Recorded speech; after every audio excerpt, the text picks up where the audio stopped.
diamonds. They're a girl's best friend, but are they really worth what they cost?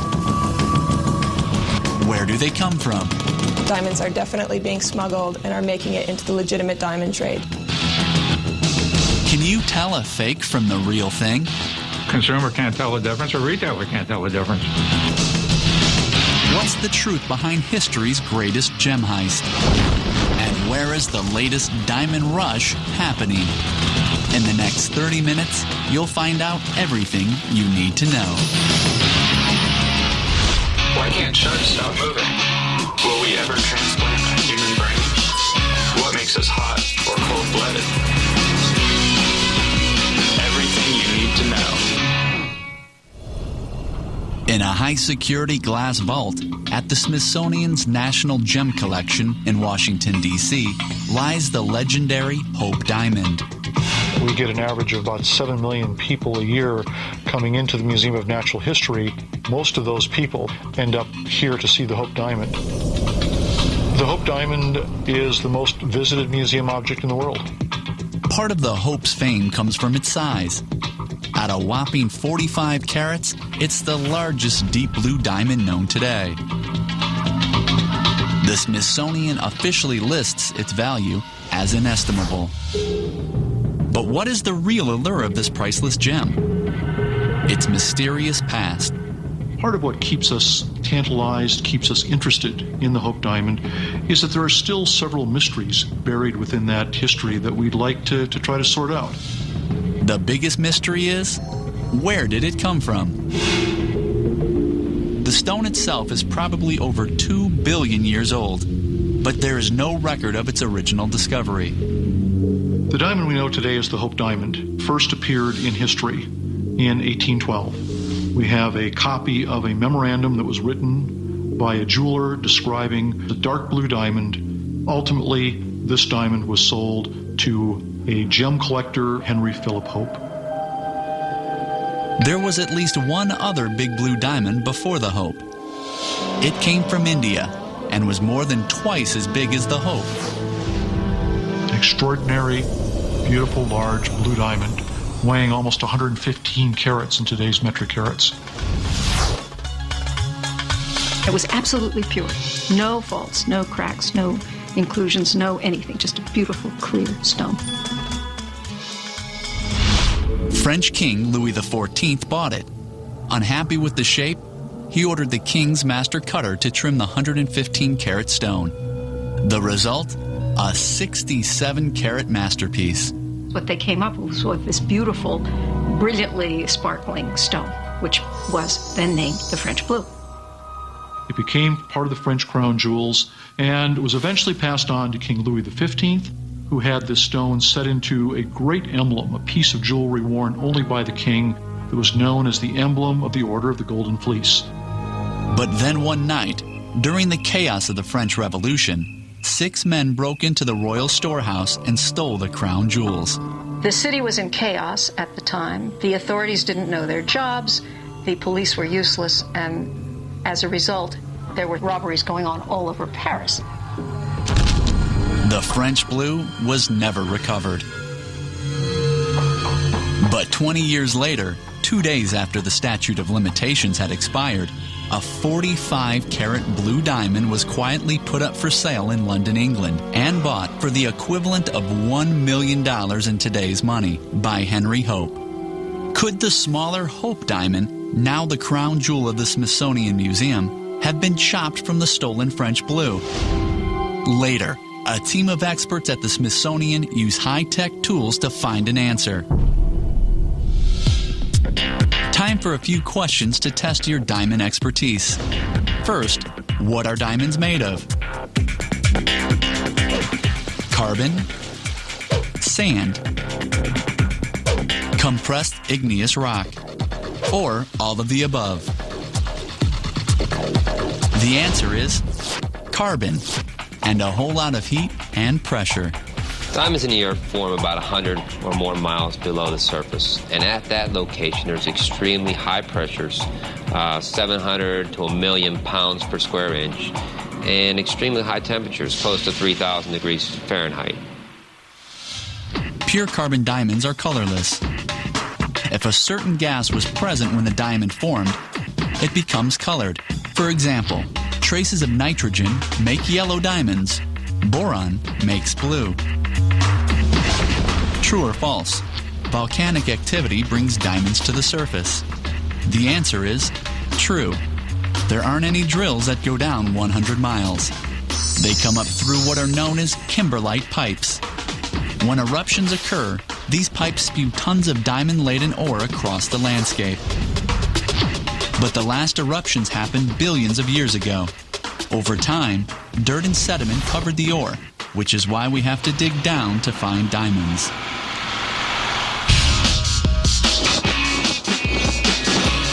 Up next, how wealthy did the two original De Beers brothers become? You might be surprised. And later, the link between diamonds and Al-Qaeda.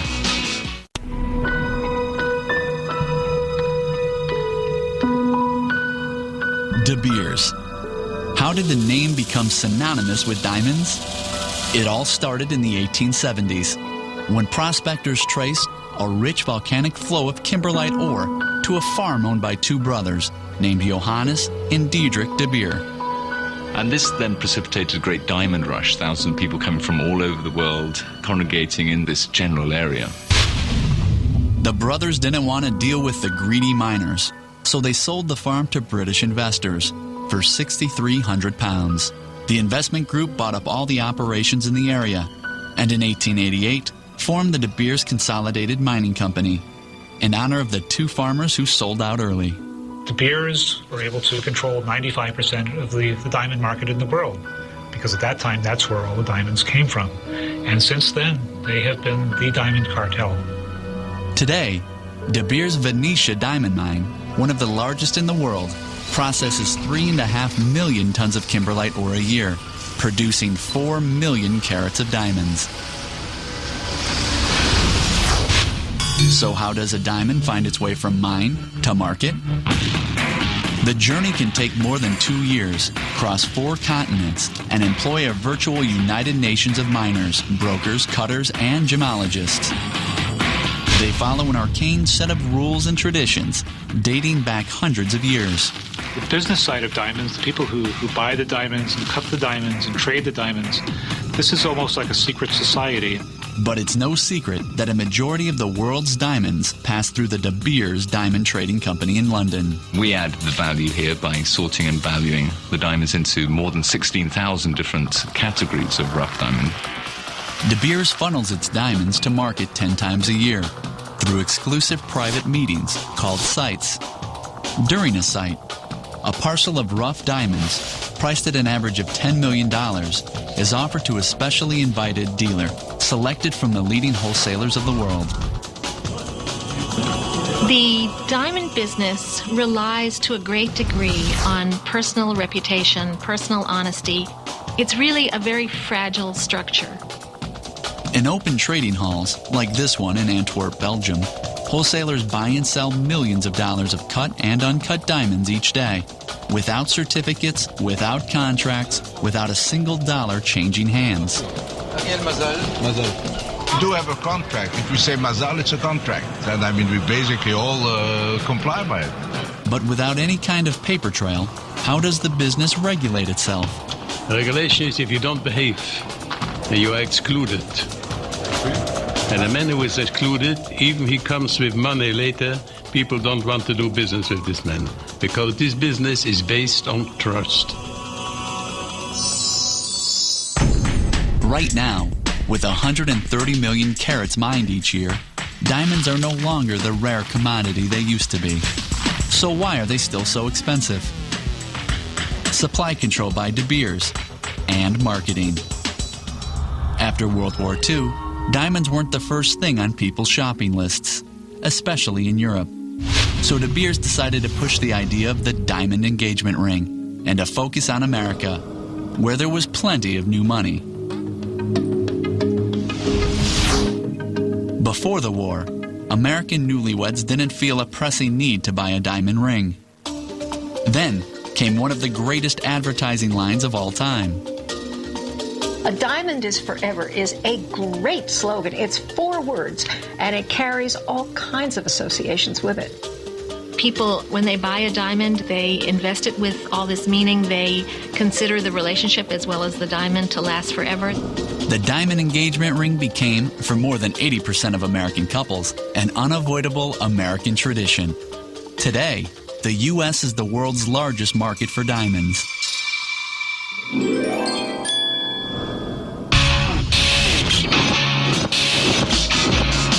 Up next, blood diamonds. How are the shiny crystals used to finance war and terror? And later, experts at the Smithsonian look into the mystery behind the world's biggest diamond heist. August 7th, 1998, 10:45 a.m.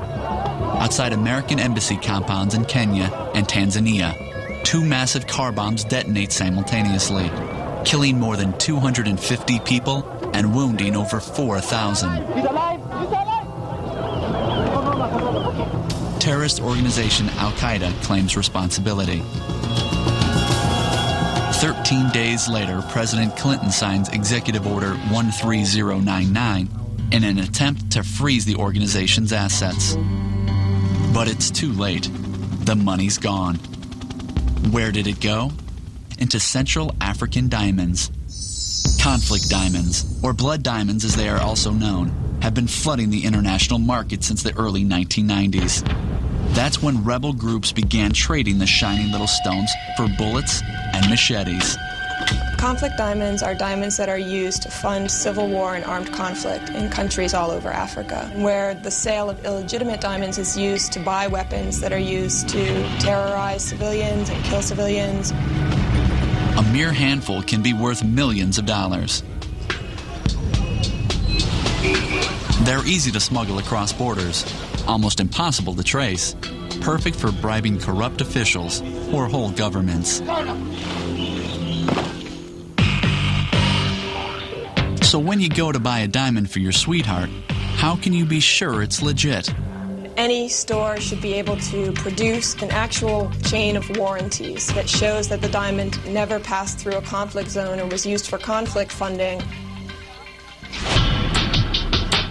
One way to keep a closer eye on the diamond business is to make them from scratch in a laboratory. Synthetic diamond makers have had a big impact on the market for industrial-grade diamonds, for drill bits and saws, electrical insulators, and semiconductors. But what about the holy grail of diamond making? Synthetic gemstone quality diamonds.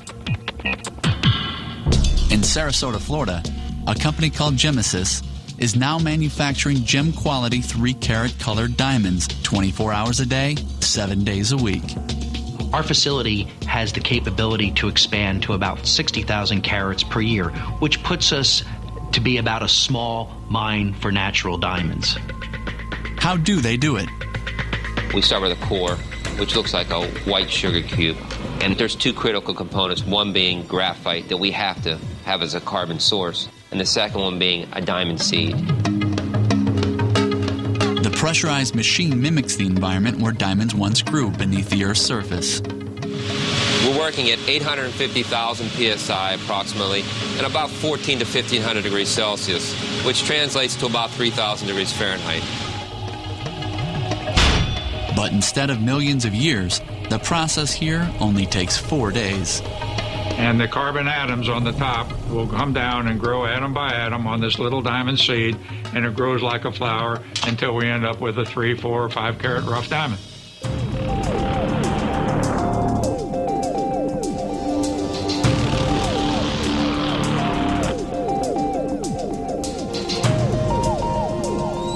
Then the rough diamond is cut and polished. So making diamonds is definitely cheaper than mining. But are synthetic diamonds distinguishable from the real thing?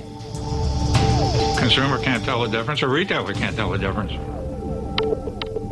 A Genesis diamond will even fool a thermal tester.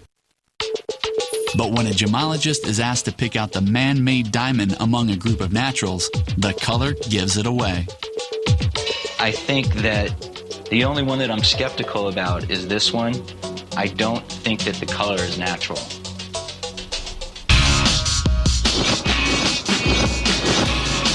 Next, experts investigate the Hope Diamond's mysterious past. Was it recut from a larger stone belonging to French royalty?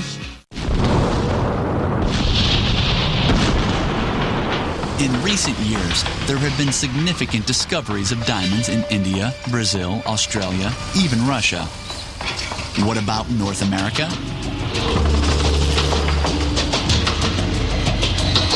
In the 1980s, two geologists, Chuck Fipke and Stu Blouson, began looking for diamonds closer to home. Their instincts pushed them north to Canada's barren lands. The barren lands are basically 500,000 square miles of nothing.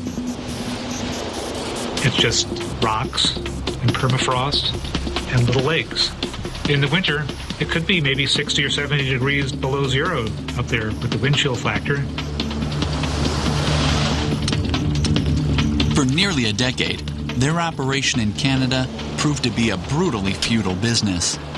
Until one day in 1991. They drilled a hole, went down several hundred feet under a lake, and then they brought a core back up. Chuck Fipke puts the little residue under his microscope, and lo and behold, there's a bunch of little diamonds sitting in front of him. They managed to keep it a secret for a few months. But as a publicly traded company, they had to report what they found. It happened within a matter of days. De Beers and other companies began hiring planes and helicopters and flew out to this area. And they began staking claims all around Chuck Fipke and his company. A Klondike-style rush swept over the tundra. Ownership of the unregulated lands could be had by simply marking property borders and squatting on the land. Today, the number of diamond-rich mines in the barren lands continues to grow. The discovery has transformed Canada from a country that once imported all of its diamonds to an exporter of about 15% of the world's market. These are fantastic gem-grade diamonds. That's why these mines are so incredibly valuable. This makes these mines some of the richest places on Earth.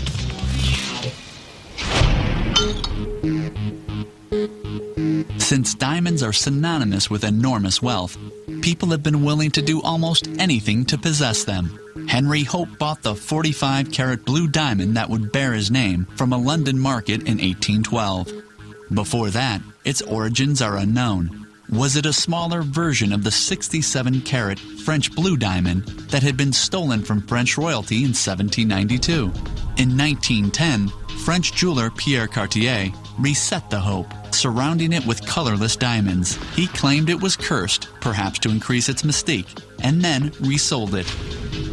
American jeweler Harry Winston acquired it in 1949. Then, in 1958, he donated the gem to the Smithsonian. How did he deliver the precious stone? By U.S. mail, in a simple cardboard box. Cursed or not, the question has remained, was this the stolen French blue, slashed down by thieves from 67 carats to 45? Well, if you're a thief, what you're going to want to try to do is hide your crime. And the best way to do that for a diamond is to recut it. So if you change its size, you can disguise the stone.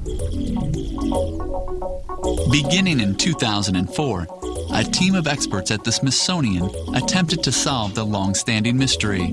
Using precise, computer-generated models of the original uncut stone, known as the Tavernier, the French blue and the Hope, they decided to see if the three stones matched up. It took nearly a year to measure and recreate the stones. Here's the French blue, and here's the Tavernier, and let's see if they will fit together. First, we'll have to spin them around and then align them. And as you see, when we pull them into alignment, the French blue kind of disappears inside the Tavernier. And what about the Hope? Will it fit inside the 67-carat diamond that was stolen from the French crown over 200 years ago? When I started putting the French blue together with a Hope diamond, I was expecting it to not fit together. But they do fit nearly perfectly. Yeah, the geometry matches, the weight matches. There's only one way I can spin it around here to make the fit. I'd say that's an excellent fit. That's a really tight fit. On February 9th, 2005, the Smithsonian published the findings and officially acknowledged the Hope Diamond to be part of the stolen French blue crown jewel. But finders keepers, there are no plans to return it to the French. And now you're in the know.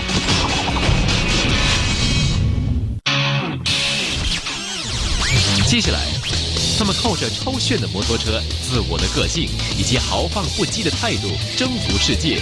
聚焦图托家族，美式重型机车，接着播出。